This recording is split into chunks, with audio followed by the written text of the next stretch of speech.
inshallah rabbi tana gargaar malee sana badii naatu qaba. لا لما ترى بديس ما قبل بيني خير لا واحد اللي نجيب أنا بيني السلام عليكم Waalaikum salam warahmatullahi wabarakatuh. Wadda kan? نجا خيارة Wallahi almajir alhamdulillah galata rabbi askeenya. Akkamati nagaa qabda? هو نجا كم نجا ينجي ما تجرا ما لي سبت جرت أنكم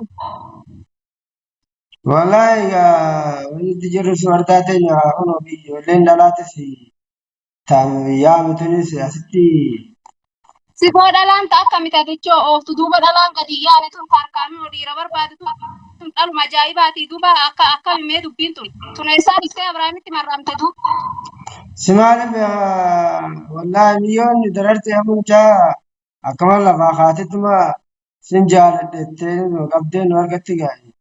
Namni ka jaalatan dhiira dhabdes أنا بودا واني براس نتي بوتا يا بودا مشاكل اللي برا وركون براس نتي بوتا خنا ودلان تراها نايلي أنا متى أوف تفون أكا ما أما إبراهيم يرجع ودلان سنو شتى رئيس رتي واقو ده بودا ركو براسي تسينا بيني لالان إفدوران ستي ماكو والنملون تشيبني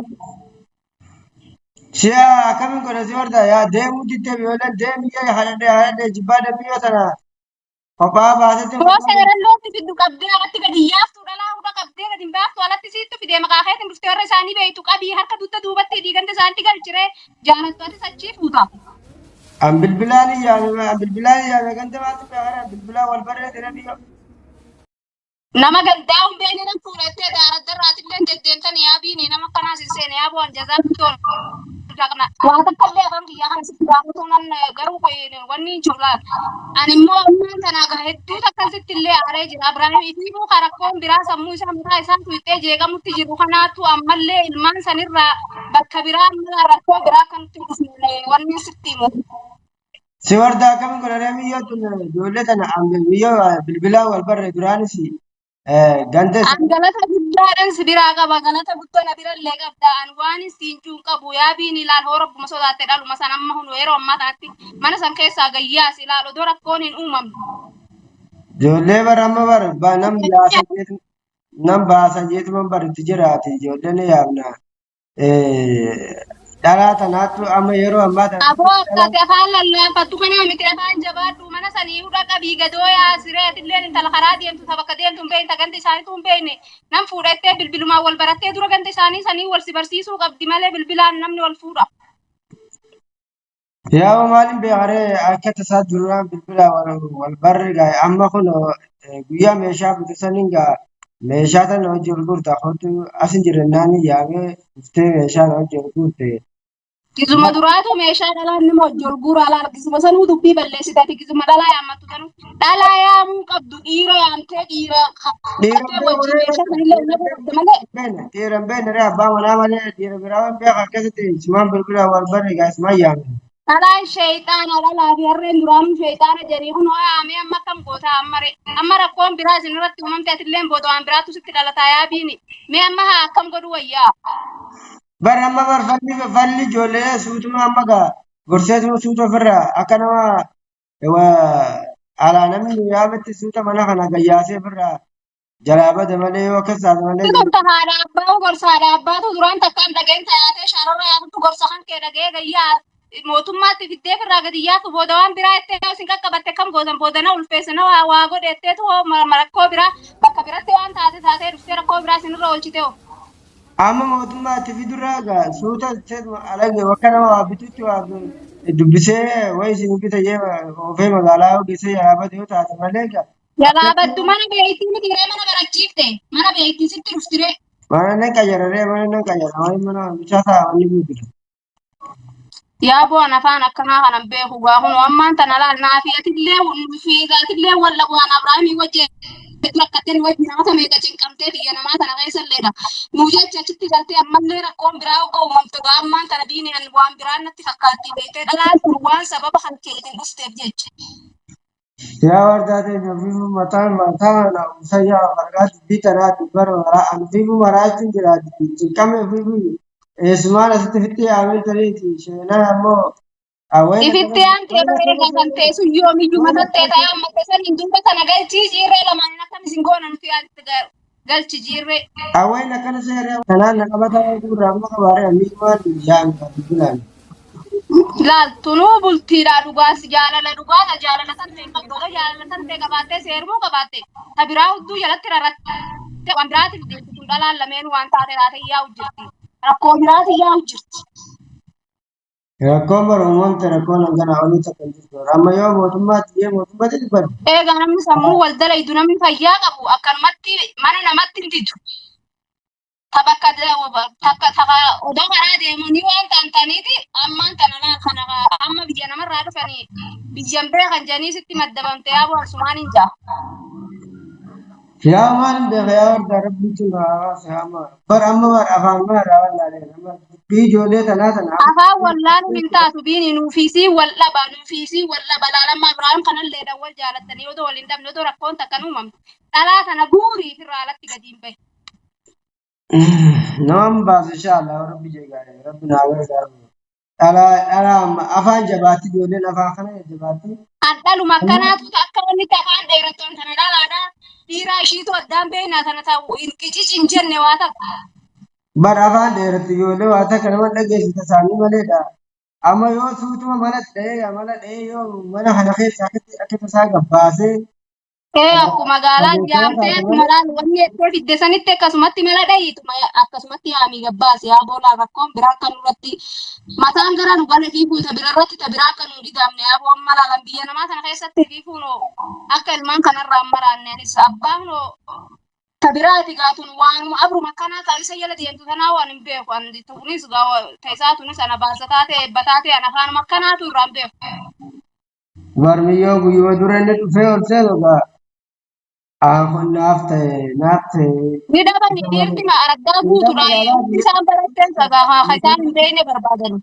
Dhiira tanaa biyya tanaa dhabame saagaa biyya guutu gama waan. Akka namni makiinaa rigatu geessi beekna duriyyeen waan dalaydu dhabdee makiinaa rigattu guutuudha wajjin makiinaa jala ishiisaa jiinachi beenadha.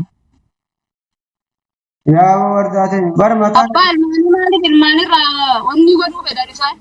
Mataan dhukkubsan yoo gorsaa kophaa achi baasate waan haaseetiin kophaa gorsee dadhabee nama dhageessu ati maasii naqee nanaatti jaalatee naaf jaalatee maasii qabbaa ilmaa fudhanii haa taatu jaartii fudhan yoo qabaate naaf ta'a.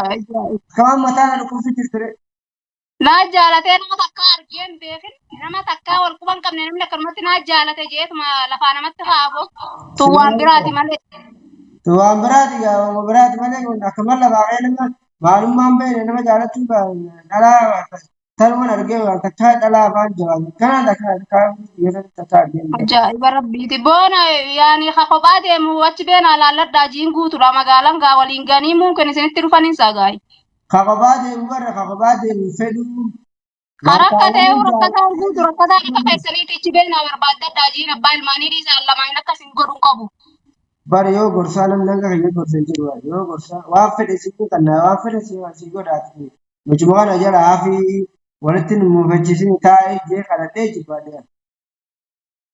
Duuba akkam gootaa mee akka yaada keessatti amma akkamiin godhaa jettee yoo fuutee sireen jiyyoon achi gadi baatu mashaakila sirriitti godhuu deemti akkamitti fuuta tan teetu yoo tanumatti deemtuun tanaan na dhibee tararrattee namaan deemti lamaaniin isin fuudhaa jiin keessa teessatan. Barama umarra yoo matu magala isaan hundaa yoo ofirraa farramee ofirraa akka rabbii akka wata shaafaa ofirraa magala keessa gidduu kana keessa narraa gabbal naatu beekayyee itti jedha gaaraan yaada fi naatu beekama waan godhu ta'e inshaallah rabbii tana gargaaru maleedha tana badii naatu qaba. Eela lamma tana badii sumaa qaba biinii keenya raawwaa fedhillee naan jettu ammaan tana kana wallaa hedduun wajjii gubataa jirta oromollee laawwee siin jette ammaan tana yoon dhumaan dhalaa kana fiddeetu mana kana gadi yaatu ati dadhabde oromollee sitti aarti laal haraqaa tanaa biyya tana keessaa ilmaan kana karaa baharaa laal karaa namni galle karaa namni ilmaan irra keenye bishaan kanarra anaan ilmaan irra keenye kana maalaal amata meeqa biyya namaa kana keessatti gubannee waan hin ta'in hin qabnatillee akkasitti nu jala deemtee galtee amma ogoo kanatti gaadhalaantu sababa reetin achitti maddabamtee amma Ibraahimin jaaladde. Dhaluma miyyumteeti fuutu turuu sirraa dhabamuu sii wayyaan akka yaada kiyyatti dhalaan guutuu tana gayaa fi warraa dhafe abbaa beektu galte biyya jeetti. Barama waan dubbaduun beeku warra ta'e waan sirra taasisu taasiste waan dubbaduun qabu miti. Rabumti narraa. Egaa ani egaa ammaan tana bakka feetallee bidattee jaalatti wanni abbaa taatee wanni sii taa'e illee numaaf taati garuu bakka gaadhalaan lamaanii wal maddabattee wal jala yaate jettu tanatti dubbiin badde odoo takkittiin kophaa ishiidhaa dhufte akka feete nefas ni hiina egaa wal jaalattanii miti duuba tana galchi jiingaa tanteetuma tanaan oobii kana galchi deebi warra isaanillee os garsiisuun barbaanne egaa. Amma sanis inshallah akkasuma godhuma warra biyyaatti alummaa dubbi narraa gubbaa isaa. Kan jibbii jaalalatti waan qabdu gaa inni nu ishiinoo egaa yoo egaa booda waan biraa jettee gaa sitti maddabamuu baatte ifirraa hagaan karaa buusotoo hundi biraa isinitti hin dalalletti. Yaaboo Eesifoo maaluma ajaa'ibadha. bara mataan dhukkubsate yaadu biraa kan dhaladhee warama bara. Amma mootii. Si booddee haalli hurree maraatuu malee maaltu nu hafee dhiisi rabbumarraa wanni hundi rabbumaattu waan gubee waan jiru qabu wanti iyyatuun isa baarsansa. Inshallah abshee baata kan yaadini kana barraa akka Egaa ammaa waan balaa abbaan bilaalillee inni jarjara harka wallee yoo dhalaa sanuu dhahee waa seerri dhalaatu harkaan hin jenne booda hidhatti isa darban ilmaan sun yoo masiibisan dhiisan giseessanii. Haa ammaan tana rakkoon diltituma uumamtee ammaan tanaafuu datteetuma dhalaa san guurteetuma alatti yoo laal wajjin alatti illee gayyaatteen isinidha illee isin ilmoo atillee ilmoo qabduuruma baata garuu abbaan ilmaanii kun ilmaan kanaa wajjin ilmaan kanaaf baadi lama mallee deebi'e. laa indawoota namaa keessa maal godhaa dhaabatu sana kana kutaa irraa fageessu fayyadara. Fageessi yaaboo kun guyyaa irraa mana saniin bultinaa dhalaa tana yaaboo rabbi sodaadhu yaabiini. Abshir inshallah wardaatiin waa takka yaadini kana furmaata rabbiin haafisu. Yaaboo karaan kun wal bira taatee walitti dhiyaatee gaabararee kibbee silaa kudha qabee alatti isinirraa gadi yaasu anaatti wajjin alatti du'a gisesanii. Ammaan tana. Bara warda amma dhalaata yoo harkaan lojjanii harkaan qabdee mamoo biyya tana amma akka durii gooti dhalaa yoo gabbaatee amma waan ishii waa takka taatu tawaan biraati sanumaa farkatti laatu sodaanne malee dhahiisee waan ofirraa